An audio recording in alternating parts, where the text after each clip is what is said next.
But online arbitrage is a complete waste of time, and you should just start with wholesale right out the gate as long as you have the capital to do so. This is going to piss a lot of people off, especially the online arbitrage course gurus, but I don't give a shit. I'm helping you in the long term anyways. So the first reason online arbitrage is not a great thing to do is because it's not a legitimate sort of supply chain, right? So you're kind of buying from retail websites like Costco, Target, whatever you're buying through. I don't know who these people are preaching to buy through nowadays, but regardless, if you go to an Amazon listing and try and get ungated, 9 times out of 10, it never says anything about, a retail website receipt.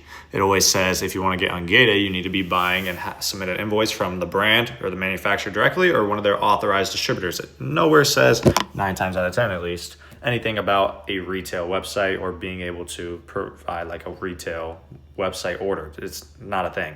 So that could, one alone, if you ever get a section 3 and you try and provide, those sort of retail website like receipts, it's going to be very hard. It's going to be a lot harder to get your account unbanned and prove authenticity and supply chain verification to Amazon if you're doing online arbitrage. Also, number 2, you're going to deal with a lot of price tanking. Online arbitrage is not a long-term business in my opinion. A lot of people have different opinions, but in my opinion, I've done it before. It's not a long-term thing because there's literally no barrier to entry. They don't even have to have an LLC. Anyone could go on a retail website, find the same coupon you're using to make it profitable, and then buy it using the same coupon, send it into Amazon, sell the same products. You don't need any experience. You don't need literally anything to do that. And so prices and listings tank way faster than any sort of wholesale listing whatever. But on the flip side with wholesale, you're actually building a business, a long-term business that could cash flow for months and months on end for, years down the line for your entirety of life,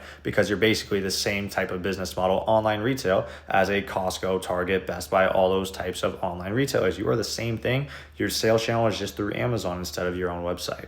And obviously now you're doing business with other businesses as a business. So now you are building long-term relationships with these brands and wholesale distributors that will, reap fruits of your labor for making these relationships. If you actually build genuine ones, you could profit for years on end through these same, relationships you started years back, right?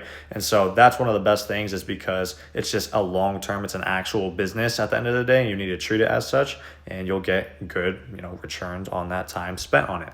And Amazon also deems it as one of the best ways to sell on Amazon, and one of the most legitimate, safest ways to sell on Amazon is obviously doing brand direct wholesale. If you want to learn more about this, make sure you shoot me a follow.